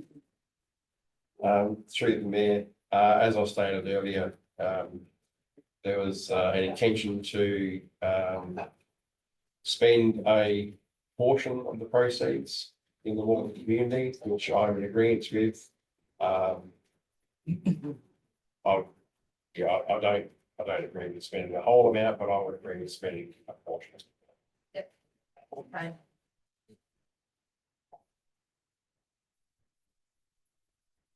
Through the chair, councillor Tosek McKee can foreshadow a motion to the motion that as it's being put be lost. Yes, yeah, so if the motion gets lost, another motion will come up. So you can't vary the motion without support of the movement seconder, but you can foreshadow that you might move another motion if that was lost, which I think you've done, but yes, the motion has to go. I'll ask the mover if they want to close out on this and then we'll go to vote. So can I vary the motion? With the approval of the seconder. So the 143 over a 2 budget period. That spreads the load out. Seconder, you happy with that? Yes, I think so.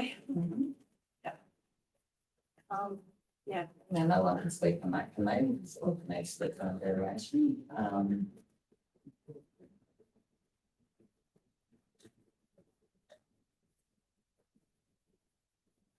I think, no, I said you must put the question for leave for it to be varied, so it's being varied. I think because given the nature of the question, I think if they can speak, you can have leave of the meeting to speak again, so.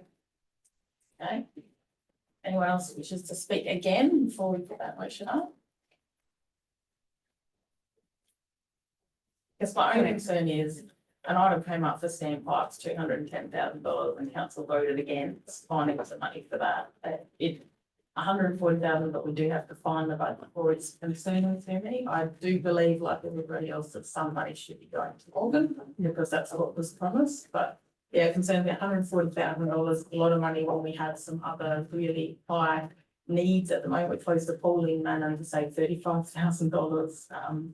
Yeah, this is a big budget adjustment. Would anybody else wish to speak? If not, we'll put that motion up. All those in favour? And against? That motion is. I call a division. All those in favour? Just put your hand up and Hand up, okay. our new Cameras would be looking at your Yes. bellies if you stand up. yeah. You So put we've them got up really high while it's. Councillor Myers and Councillor Davis are in favour. And I'll just go against again, because obviously you can change your vote during this. So all those against. So we've got Councillor Tosek McPhee, Councillor Schultz, Councillor McGregor and Councillor Barber.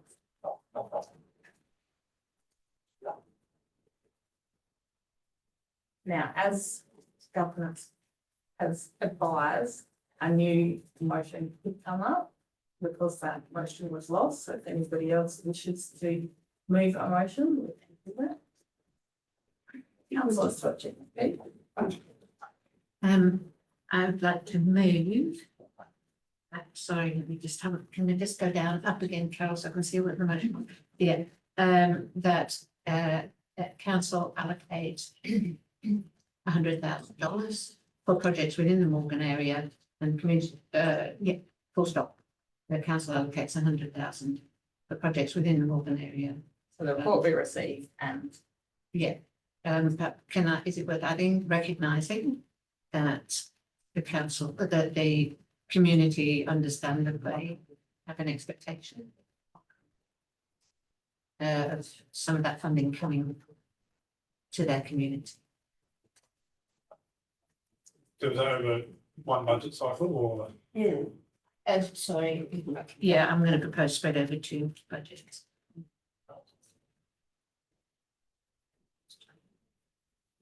Two or three, sorry, yeah. Well, I think it was 100,000. I think it's 2 years.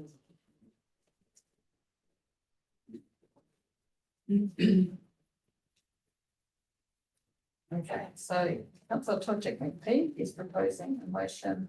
The report be received and the council allocates an amount of $100,000 over 2 budget periods for projects within the Morgan area and community consultation be undertaken to determine suitable projects. I just propose that you define the budget periods. Because it could be 2032. Yeah, yes, over the next 25. two. No, not. 25, This year and 26, next year, or this year? 25, 26 And and 26, 26, 27. That gives us time for a bit of consultation. Do we have a seconder for that motion? Oh, Councillor okay. Myers is seconding that. Okay, Morgan's got to get something. Yeah. do you wish to speak on that?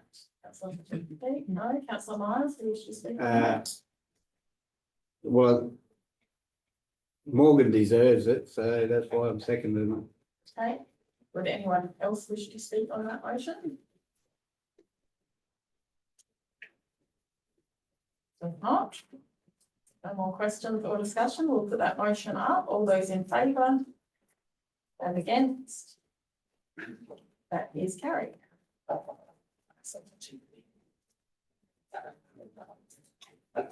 also, it's going to be the presentation. Sure, yep. So we go into briefing. So just so, we've got a East Red here presenting as part of our elected member briefing, and they've got the commitments, so we're just going to pause the council meeting to do the presentation. Yeah, we need to move the motion to adjourn the meeting. If I've got to move that, councillor McGregor, councillor Davis, thank you very much. All those in favour? And again, that is carried.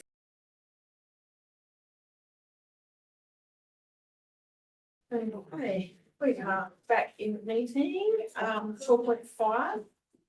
Federal election campaign. The recommendation is that the report be received, that council supports the national federal election funding priorities identified by the Australian Local Government Association. Council supports and participates in the Push Our Communities First federal election campaign, and council writes to the local federal member of parliament, all known election candidates and local federal electorates, and the president of the Australian Local Government Association expressing support for ALGA's federal election funding priorities. We have a move up for that. Councillor Myers and Councillor Farber is seconding that. We'd like to speak on that, Councillor Myers. Yeah, I totally support all 4 points there. We need to keep pushing to get a fair deal. Councillor Farber. Through the chair, yeah, just on the back of what councillor Wise said, we've just got to keep pushing the envelope, advocating, and trying to get the best deal for our communities. Anyone else like to speak or have questions, comments? Councillor McGregor. Yeah, through the mayor, all of these things are good, but I'm just a little bit disappointed it doesn't include the, anything to do with, equitable funding for local government to be able to do all these sorts of things like, you know, 400 million per year for climate adaptation. You know, We won't yeah, see then. yeah, so that's just a mistake. Yeah, my comment was very similar. You know, even the 1.1 billion for enabling infrastructure to unlock housing, the chances of Little Mid-Murray receiving any of that is going to be very little. And I worry that this might distract from some of the work that we are doing in trying to get fairer, more equitable funding. But I thought we should put it to council to make a decision on whether we support this or go a different way. Councillor Todrick, will speak. Are we in a position to, in any other way, put our own position? We are, through the chair, subject to resources, and whether we'll get any traction from it, but we're absolutely able to. Yeah, I We just don't have wonder to whether some of support. the regional councils get together on the specific issues so relate, so we could say we support everything that Alga's doing. In addition, we have special requirements that are not being met. Just a thought. Good point. Anybody else wish to speak? You can provide feedback on this. No? Okay, we'll put that motion up. All those in favour? And against, that's carried. 12.6, Chief Executive Officer's monthly report. The recommendation is that the report be received. We remove that. Councillor Barber, Councillor Davis is seconding that. Does anyone wish to speak on that? Any feedback? Councillor Barber? Yeah, once again, keep up the work there. Thank you. Any further discussion? If not, we'll put that motion up. All those in favour? Against, that is carried. 12.7, motion action list. The recommendation is that the report be received. Do we have a mover? Councillor Barber, thank you. And a seconder? Councillor Chocek-Peak, thank you. Would anyone wish to speak on that item? And if not, we'll put that motion up. All those in favour? Against, that is carried. 13.1, Sandpipe Sustainability Service Delivery Options, Public Consultation Outcomes. And it was very remiss of me for not welcoming you as part of the gallery, Katrina. That's okay. Katrina has been part of this and is really open to listening to how council is going to deal with this. The recommendation is that the report be received, that council notes the Sandpipe Sustainability Community Engagement Report and the full submissions received, that a further report be provided to council exploring alternatives for the provision of standpipes, considering the community consultation received as part of this engagement process, and once the outcomes of the PIRSA funding application is known, and that council continue to seek external funding for the automation of the standpipe facilities within the region. We have a mover, Councillor Schultz and Councillor Barber, saying that. Do you wish to speak on that? Yeah, just we can only hope that we have funding, external funding, the standpipes are critical in this area. I know they're not core council business, but they are critical. And I was a bit disappointed that there weren't more public submissions. I thought 39 was a bit, 49, sorry, was a bit underdone. Very clear that two are very much needed in. Councillor Barber, do you wish to speak? Through the chair, yeah, I just wanted to say that it's quite obvious that standpipes are critical, as Councillor Short stated, but also in the current situation with how dry the areas are at the moment. It'd be great if we could get the external funding to automate the systems, as that would basically solve our problem. And we wouldn't have to worry about shutting any of them down, hopefully. Lovely. Yeah. Subject to connectivity, just put that in there. Obviously, we need connectivity to automate them as well. Would anybody else, Councillor McGregor? Yeah, just through the mayor, it was really good to see the communities coming together and being really proactive. There was not much negative sort of dialogue in it. So that was sort of really great to sort of see, and the patch plays, and I agree with the current conditions, the way they sort of stand. You sort of, it sort of, there's a lot more questions that I have that I probably wouldn't have had at with previous reports, just because of more information and more of a community sharing, those sort of things. It'll be remiss not to mention the opening of the Adelaide standpipe, pseudo So just standpipe. out of Adelaide. That's out of Adelaide, those sort of things are disappointing when we've got something that is sort of ongoing, but we haven't actually received the go ahead, from the powers that be, but hopefully that will change. Disappointing, but have also allowed some conversations in the background where I've been able to talk to the Deputy Premier's office and other ministers, so making it in a way. Any further discussions? No. You're, no, because you seconded it. Unless it's a question. Yep. Well done. Question is, do we have concerns about our standpipes receiving an increase in usage due to what's happening in Adelaide Hills? Through the chair, it's fair to say that there would be concern. Interestingly, I won't speak for Mayor Bailey, but she received feedback from people that live outside Mid-Murray's area, providing feedback on certain standpipes.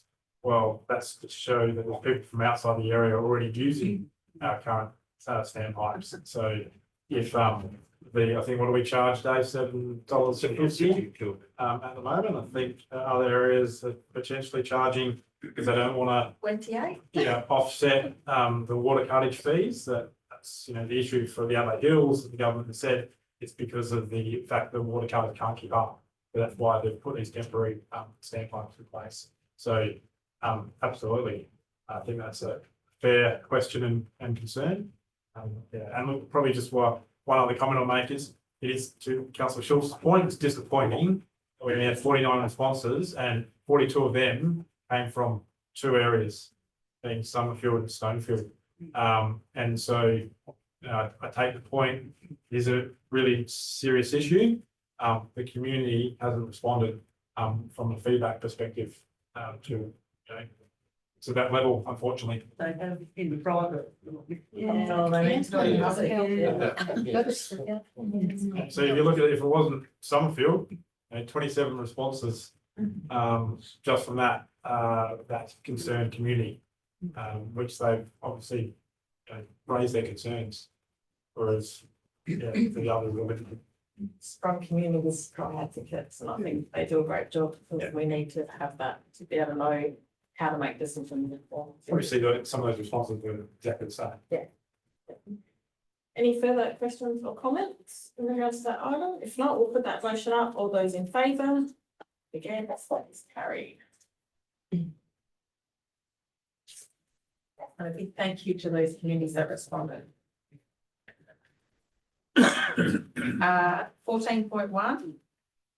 Minutes of the Mid-Murray Council Assessment Panel meeting held on the 3rd of March 2025. The recommendation is that the report be received and the minutes of, thank you. Assessment panel being held on the 3rd of March 2025 be received. Councillor McGregor is moving that, and we've got seconder, Councillor Harder, thank you. Do we have any questions, comments, feedback in relation to that item? I thought that, but I couldn't see it was But off. I kept pressing it off. No questions? If not, we'll put that motion up. All those in favour? Against, that is carried.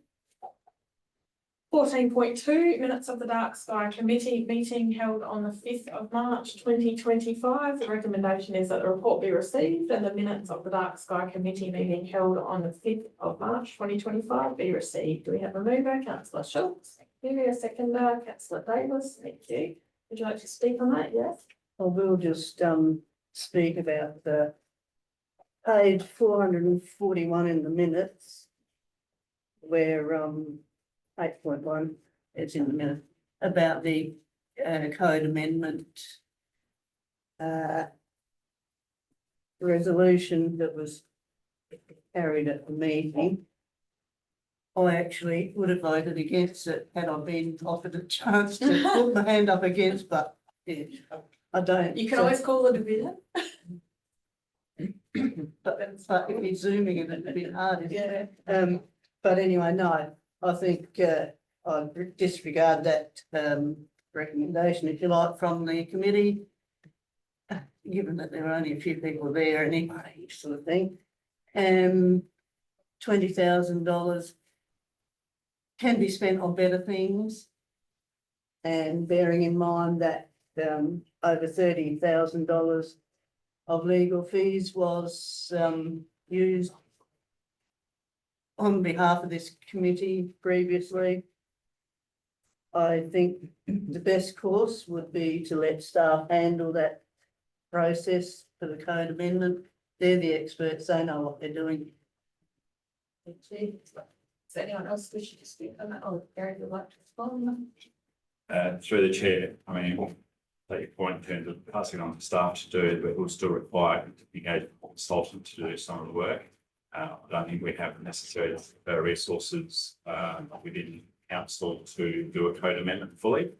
So there would be a cost to engage a consultant to do some of the investigative work that's needed. But they were actually stipulating that we set aside $20,000 in the upcoming budget for to push the. Lunch money. Yeah. As I said, we would have to engage a consultant to do a fair portion of the code amendment. We can run the process for community engagement and the like, but the actual preparation of the code amendment would require us to engage a consultant to do. That would be on staff terms, not committee terms, as in, you know. No, it would be in terms of council's decision to allocate a budget to allow us to actually initiate a code amendment. So the recommendation of the committee is that council should initiate a code amendment. And allocate $20,000 in the budget. That's a decision of council to do that. So am I right in saying that there'll be a further report to council and then council can have these deliberations? So we're just receiving the minutes and not necessarily item by item? Through the chair, you are obviously you're just receiving the minutes of the committee. Committee have obviously highlighted that they feel that council should give priority to the code amendment in terms of budgetary process, in terms of staff recommendations, in terms of allocating a portion of the budget towards consultancy, towards a project of this nature. It's something that could be put through the budgetary process. And in terms of trying to reduce that financial contribution, looking at how we can provide co-funding from partners. So while we are in the process of preparing a letter to the Minister for Planning, I've sought letters of support from agencies for the code amendment. I've also will be following up with the department to see if they have some grant funding that they can allocate towards assisting us to do the code amendment to help bring that cost down. Thank you. Any further questions? Anyone else? Councillor Berger? And just I did happen to have a look at the recording and sort of stuff like that. And I was a little bit disappointed that not the expectation that they've got like first expectation, but are they aware of council's financial position and the SCOSA report? Yes, they are. They seem to be, well, they seem to then ignore that as thing that's just been looking in on that. Through the chair, I don't think they're ignoring it. They're simply highlighting the fact that given council's financial position, they still believe that this is a strategically important project to initiate. So they expressed that in the minutes. Thank you. Any further questions, feedback, discussion? If not, we'll put that motion up. All those in favour? Against, that is carried. 15.1, Mayor's monthly report. The recommendation is that the report be received. Mover. Councillor Barber, thank you. Councillor Project, second. Would anyone wish to speak on that? Any questions? If not, we'll put that motion up. All those in favour and against, that is carried. Elected member report 16.1. The recommendation is that the report be received. We will read it. Councillor Barber, thank you. Councillor Davis, thank you. Does anyone wish to speak on that? Have any questions, comments, or feedback? If not, we'll put that motion up. All those in favour and again, this is carried. Motions with notice. So I, Simone Rayleigh, give notice that the next ordinary meeting of council to be held on the 18th of March intends to move the following motion. The council writes to the Minister for Infrastructure and Transport and the Minister for Police, Emergency Services and Correctional Services with copies to Shadow Minister and local members of Parliament, requesting the installation of point-to-point radar systems in the towns of Truro, Cambrai and Sedan, and requests that the minister visit each town to understand first-hand safety risks and prioritise this matter to improve public safety and reduce the risk of accidents, particularly as the Greater Adelaide Freight Plan is being developed. And I will speak on that. I'm moving that motion. Basically, councillor Tochek McPeak and I, went to a meeting that was held, it was called by the MP Tony Parson. We talked about Truro and the safety and the way that things might go with the federal election coming up, and there was some concern that this may go on a back burner due to other projects. So part of that, I sort of discussed with the community, well, maybe we need to, highlight it even further, the safety risks, and that maybe a motion might help that. So that's where this motion has come from. And as I was writing the motion, I thought, well, I've heard a lot from the people of Sedan and Canberra also about how fast these trucks come through those counties. So added them to the motion. I know probably pie in the sky, but I know those cameras cost a lot of money, but it will get it on the agenda, and we'll invite these local members of parliament to come out and stand at the side of the road, and we'll see what we can do. So I move that motion. You have to second that. Councillor Tochek, thank you. Do you wish to speak on it? No. Anyone wish to speak on it? If not, we'll put that motion out. All those in favour and against is carried. Thank you. Questions with notice? The following question on notice was received by councillor Barber. Question: what can council do to help businesses gain more access to accommodation for their workforce? With the shortage of rental properties being the major hurdle, is there a possibility of council opening up more land for subdivision, reducing area size of rural subdivision? And the response is that council are in the process of preparing a growth management and housing strategy. The strategy is a framework that will provide strategic direction for land use planning and infrastructure investment in the council area. Strategy will seek to identify growth areas, employment and residential land supply and demand across individual towns, mapping infrastructure needs and understanding the development changes and opportunities across the district. The strategy will assist in facilitating growth outcomes. The Murray and Mallee Regional Plan sets out a long-term vision over 15 to 30-year period for the region, focusing on the integration of land use, transport infrastructure and the public realm. The State Planning Commission is in the process of developing a new regional plan, which council has helped shape through attending visioning workshops held last year. Further opportunity to influence the regional plan will be available when the plan is released for public consultation. The Planning and Design Code sets out the statewide planning rules used by planning authorities to assess development proposals. To amend these rules, a code amendment is required. A code amendment can be initiated by several designated entities, including council. Under the Planning, Development and Infrastructure Act 2016, a code amendment is a proposal to change the policies, rules or mapping within the code. It should be noted that a council can address spatial changes, i.e. rezoning, and may change planning rules or technical and numerical variations subject to agreement and localised application. Proposals: the code amendments are lodged through Plan SA portal for approval to initiate from Minister for Planning. Following the code amendment process, including public consultation, final determination of a code amendment is made by the Minister for Planning. The strategic identification of land for housing is considered the first step for council in addressing the housing crisis and workforce accommodation needs within the area. Thereafter, council has an opportunity to initiate a code amendment to rezone land or seek to have the planning rules amended subject to ministerial support. Thank you for your questions. Thank you for reading. Okay, questions without notice of a strategic nature and no, confidential reports are nil, and the next meeting will be held at the Manor of Council Chambers, Adelaide Road Manor, 9:30 AM on Tuesday, the 15th of April, 2025. Thank you, everyone. I'd say the meeting closes at 12:11 PM.